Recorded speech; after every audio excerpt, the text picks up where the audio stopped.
On today's show, we talk Thin Mints, Samoas, and trefoils. It's all coming up right now on the Helping Hands podcast.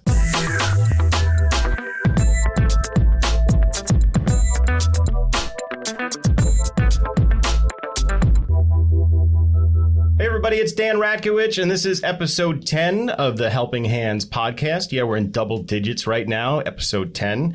I'm really excited about today's episode. I'm here with Cadet Troop 1050, Girl Scouts. And before we get into all the things that you ladies are doing with fundraisers and helping out with the community, can you introduce yourselves, talk a little bit about who you are, and introduce yourselves? Hi, my name is Shannon. We've been doing Girl Scouts for many years, and now we're on our silver award. So. I'm Giselle. And I'm Belinda. And I'm Patty. I'm the Girl Scout leader. All right. Thank you so much for joining us. Thank you also for bringing all the cookies too. That's really exciting. I'm going to hopefully you have a long answer and I can dive into the cookies for a little bit and enjoy them. So you guys have a troop that you've been in. How long have you been in participating in Girl Scouts for? Around 7 years. 7 years? So when did you start? 9 years. 9 years? Mm-hmm. When does it start? Kindergarten. Kindergarten. Yeah, I started in first grade. It starts at Daisy, and then it goes to Brownies, and then it goes Juniors Cadet. Right. Right. That's I remember right. They did start at Daisy's, different times. Yeah. Brownies, because I have a little sister. She's 7 years younger than me, and I remember her being a Daisy. There's a picture somewhere. It's probably back on MySpace, so it didn't transfer over to Facebook, thank God. But it's a picture of in Daisy's. She put together it was a paper plate, and then it had, I guess it was a daisy. Mm-hmm. And there's a picture of me that I just picked it up randomly and put it on my face.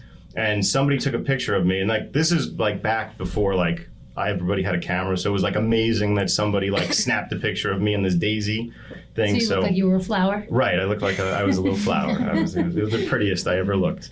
Aw. So you ladies have a specific cause that you are fundraising for when you're selling the cookies. What is that? Can you tell everybody about what that is? So we're doing a cause for alopecia to raise money for, and trying to get insurance companies to realize it as non-cosmetic and a non-cosmetic disease. Like health insurance companies. Yes. So health insurance companies are not recognizing alopecia as a something that's covered. Yeah. So what you would get covered is treatments and wigs, and there's no cure for alopecia. So there's many different treatments to try and cure it though. And for wigs can be very expensive. They can go up to $5,000, and some health insurance companies do cover a portion, maybe $500 for a one-time thing, but it doesn't really help that much, and it has to be a cranial prosthetic. Yeah, they have to word it as a cranial prosthetic rather than a wig, because if it's not worded that way through the insurance companies, they will deny it. Okay. Because they consider alopecia to be a cosmetic disease and not an autoimmune disease. Okay. And how did you get involved with that particular cause, alopecia? Yeah, so when we were starting to look for things to do for our silver award, I wanted to do something that was unique. No one really think of doing it. So I was okay, well, I'd like to do something that's a disease. And then so I was just looking up different diseases, and then I saw alopecia, and I was oh yeah, a lot of people don't know what alopecia is. So then I texted the girls, and I was what do you guys think about alopecia? And they both liked it, and I was really passionate about it, so I was really excited to start the award. Belinda didn't even know that my mom had it. My mom thought that everyone in the Girl Scout troop knew, but Belinda didn't, and she just picked this, and I was yeah, my mom has it. Wow. Yeah, she didn't even know. That's really random. That's pretty cool. That's pretty cool. So, Patty, can you talk a little bit about what alopecia is and how it what it affects? Mm-hmm. Well, alopecia is an autoimmune disease, and there's 3 different types of alopecia. There's areata, which means just spots around your head or your body that can come and go and grow back or may not grow back. which will also develop into totalis, which means complete hair loss on the scalp, or the worst kind, which is what I unfortunately have, is universalis, which means you have no hair on your body from head to toe. So I developed it in 2015. It started with the spots, and then by the middle of May of 2016, I lost all the hair on my head, and by the end of the year, I had complete hair loss, no eyebrows, no eyelashes, not a hair on my body. So it was a very traumatic time, and it's still not easy to deal with on a daily basis. I do my best to look like I don't wear a wig, but I do. So what I'm wearing right now is obviously a wig. And I got it from a non-for-profit organization called Hair We Share. They're a wonderful organization that's based out of Roslyn, and I got associated with them through one of my friends in the neighborhood who connected me with them, and I went to a fundraiser for them that they do every year at the Ohika Castle around November or October of November every year. So this year will be their fourth fundraiser. And I spoke at that event and explained what it was, and I hadn't even had it a year yet. So it was a big deal to do that. I had a lot of friends come and support me that night. And I'm not really that open about having alopecia, but I decided this year, being that we're doing the award, that I would become public about it, because I used to be ashamed about it. I used to be humiliated and embarrassed and felt like people knew, were staring at my hair all the time, and that they could tell I'm wearing a wig. But from what I've been told, people can't tell. So I appreciate that, but I still feel like people can tell. But it's a challenge every day. I wear different wigs all the time. This one is human hair, donated to me by Hair We Share. And I've purchased wigs from synthetics to human hair in all different price ranges. And none of it's been covered from my insurance company. So unfortunately, drawing on eyebrows and makeup and eyelashes, which I can't wear anymore because my eyelids get infected. They get irritated by the glue.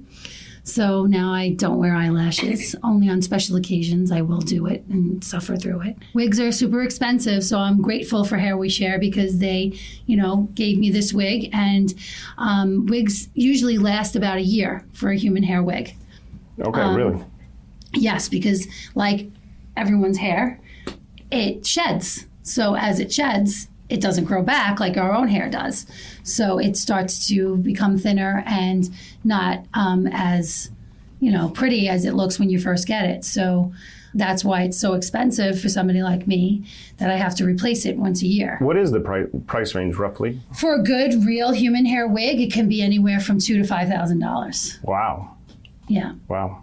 So some of them you can get for $1,000. I research them all the time on social media, and I found some nice ones, but, I can't afford them. I just look at them. The wig that I did purchase, I purchased from a company called the Wig Fairy in California, and that was a beautiful wig, but it's, like I said, it's super expensive, and I just had to send it in to be repaired recently because it was over a year old, and the whole top of it had lost a lot of hair, and the bottom, so they did a new topper on it and added some hair to it.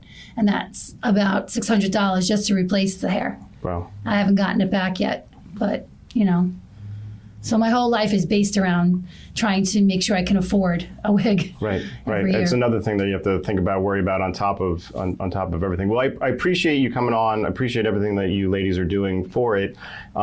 This obviously is going to be on Facebook. It's going to be on YouTube and all over the world. So at some point, maybe not right now, but maybe in a year from now or 6 months or 2 years or something like that, somebody may have something, have this and not know where to turn. And thank you for coming on and sharing your story, because that will help people. And we don't know, with the magic of the internet, it's amazing that, you never know who's, it's going to fall into. You were talking about Hair We Share, and you guys are doing something with Hair We Share coming up in May. You're doing a hair drive. March 31st. March 31st. We're recording this right now in early February of 2019. March. March 31st. March 31st. Okay, so what are you ladies doing with that? How's that fundraiser working? Where is it? How can people help? on March 31st, we're having our hair drive at Lemon Tree, the East Meadow Lemon Tree. And where it's going to be all day long it's a Sunday. And you could come. Well, we'd like you to email Belinda and you can make an appointment and you'll go and it's a free haircut. They'll blow your hair out and then they'll cut it and it would really nice experience. Awesome. And Lemon Tree's helping out with that. They're donating their time to help you with that. Yeah, so it's also, since it's in March, I was going to donate my hair in March, but I couldn't handle it anymore, so I donated it in December, and it was like a really amazing experience because you just know that like your hair will grow back, and then there's other people like Patty who don't know if their hair is going to grow back. So I cut off 10 inches of it, and it's honestly, I feel like it's a lot easier, but it just felt amazing to donate it, and I feel like if other people donated it, they would have the same experience with it. So when somebody wants to don't mind me, I'm gonna. That's fine. When somebody wants to donate their hair, how long does their hair have to be in order to do that? Is there a certain length that you have to wait for it to grow out? Is there? Yes, you have to donate at least 8 inches of hair. Okay. It's because actually I didn't know this until we met with Hair Share and they showed us how to make the wigs. They have the 8 inches, but then they actually fold it in half. So the 8 inches turns into 4 inches. So they like people donating like as much as they can. So like I donated my hair little under a year ago, and so Belinda, I donated 8 inches. She did 10 inches. So it's only 4 and 5. So like it doesn't do much. Like they would put it like my mom. She wears long wigs, so you need like a long donation. But like the bottom of the hair, it would work. But like the top, you need like a long hair, so it'd be hard. So what would you say that was originally This hair is probably 14 inches long, and it's not as long as I normally would like to wear my hair. My hair used to be as long as Shannon's hair. So when they make the wigs, the top scalp part has to be the longest part, because when they fold it in half and it looks like a hook rug when they put it through. It's like a little mesh cap, and they hook rug it, and like similar to a hook rug, and then that's the top piece. And each like a way around as you go down can be shorter hair because it's like a row, like a wefting they call it, and each one is like a row of hair that gets sewn onto it together. And then as it goes down to the bottom, if you look at your own hair from where your head is, your hair is shorter from the top part of your hair that becomes all the same length. So that's how they make wigs. So depending, there could be other types of wigs that are full, that they have no wefting, that it's a full cap, full lace cap, which is all crocheted onto the cap. It all depends. And that's what makes a wig more expensive as opposed to a wig that's wefted. Gotcha. The way that it's made and the type of hair that it is. Because this one is virgin human hair. Then they have Remy human hair, which is a little bit different. And it depends on, European is better than Asian hair as opposed to Indian hair. There's all different types of hair that they can make human hair wigs with. Then there's also something called yak, which I think is an animal. Yeah. That they make hair for humans with as well. Okay. And then they make synthetic blends with human hair. And then there's the synthetic wigs. So there's so many different wigs. And wigs are so popular now that even women that don't have my illness wear wigs. Like you see a lot of famous women wearing wigs or a lot of hair extensions. So the demand for hair is so great within the industry, and where you get all these hair extensions and such from is not from like people like us, like them that are donating their hair. Those wigs are made from hair from Europe or like Asia or India, where these women will go to places of worship, like in India. They'll shave their entire heads. They grow their hair down to their butts, and then they go as like a religious experience, and they shave their heads. It's like like a holy ritual that they do. And then the churches donate the hair to these wig companies. And that's how the hair is affordable. So I'm going to go dive into some Thin Mints, because Thin Mints are my favorites. What are your favorite cookies? I don't really have. Not all the girls cookies. Some of them I'm not too fond of, but I like to say my 3, or maybe even 4 favorite cookies are Thin Mints, Samoas, s'mores, and Do-si-dos. Okay, Giselle. I always like Thin Mints, but now I like the s'mores one, the new one. The new ones? Where are the new ones? These are these ones, right? Yeah. These are new? Oh, they're Yes, taped those are down. new from Let me last tape them year. down so I can't get at them. What about you? Trefoils are actually the best. Trefoil, they are. They're so proven underrated. They're the best I one like ever. trefoils. Which one are the trefoils? I'm like the only one who doesn't like Thin Mints. I just Trefoils are behind you over there. Trefoils. Trefoils. I had some of those for lunch. Oh, these are like sugar they're like cookies, right? Shortbread Like cookies, Mona right? Dunes. All right, they're like, I guess good they're with, the like, original. Your tea, your coffee. Right. You can put them in ice cream. All right. I like them. What's your favorite, Patty? I like trefoils, but I also like the Samoas. Right, that's the one with the coconut, The right? one with the coconut and the drizzled chocolate. Right. Those are my favorite. Right. Cool. So, and you're going to be selling these shortly, right? Or you're at Lemon Tree. You're setting up a Yes. table coming soon. So the place that you're going to have the hair drive for Hair We Share is at Lemon Tree in East Meadow by Zachary's and Frantoni's and all that place Yes. there. Yes. And you're also going to be setting up a table there to sell some cookies shortly, right? Yes. February 20th, we're having a cookie sale outside of Lemon Tree. Yeah, But- like you said, by Frantoni's. The 28th of February. 20th. 20th. during winter 20. break. Sorry, I got Thin Mints in my During ear. winter break on the 20th, come on down between 12 and 3 to buy your cookies and get a flyer for our hair drive, which is on March 31st at the Lemon Tree, same location, from 9 to 5. We are taking appointments. We do have a flyer, and Belinda is our contact. She's taking all the appointments. Appointments are filling up, so please. And we're also accepting walk-ins.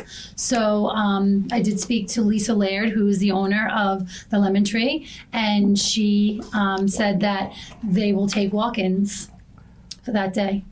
And we're going to be doing raffle baskets and such also for money to be donated to Hair We Share, so that they can help raise money for them to make the wigs. Not only to, it's expensive to make a wig, so for them to make the wigs, which get shipped to China, they make them there.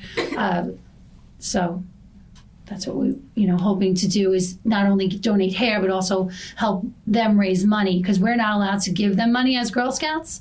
We can raise money to buy them something, but we can't give them money for the hair, for the wigs. Gotcha.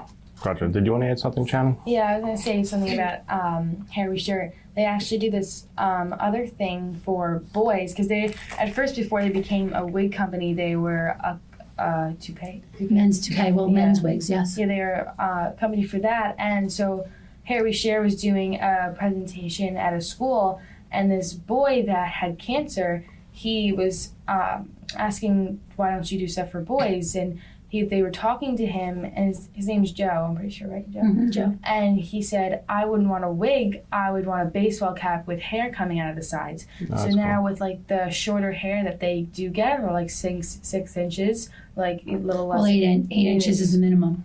Yeah, and so they put hair on the side so it looks like he's wearing a baseball cap with hair. That's pretty cool. Yeah. That's pretty cool. Yeah, and they made him their spokesperson for that, and they're going to make the caps for Joe, is what they're called, caps for Joe. Awesome. How's the cookie selling going, by the way? Is it do you have a goal? Are they? Yeah, Yes. we are each selling 100 cookies. Everyone's selling 100 cookies. 100 boxes of cookies. Yes, 100 yes. boxes. They all have done that already, and then with the cookie drive, it's going to be on top of that. So you've got the event coming up on February 20th. February 20th. Is the Hair We Share to donate hair? No, that's the cookie That's sale the drive. cookies. All right. That's where we'll be promoting it as well, promoting the March 31st hair drive, which will be at the same location, but we'll be in front of them handing out flyers, selling cookies. We also have hair clips that we made that we were selling as well. So they're like little hair pins, so they'll be available as well. All right. All right. there. And we're going to put the dates and the links, everything in the comments below, so you can click on there and look at that for more information. Anything else before we go that anybody wanted to bring up, mention, talk about? We're good? All right. Well, thank you so much. We're going to go eat some cookies. I made the biggest mistake of drinking water with cookies. I have to go get some milk or something like that. But it tastes much better with milk than water. But thank you so much. Thank you for what you're doing. Thank you for being helpful in the community and doing something for other people and the greater good of things. It's really awesome what you guys are doing. So I really appreciate it. Thank you, and thank you for coming by. Thank you for having Thank us. And don't forget, March 31st. March 31st. Yes. I am with my guest today, Dave Hudsick of the St. Raphael CYO basketball program. He's the president and director of the program. I'm super excited about today's show, and I'm going to tell you in a second why. But before.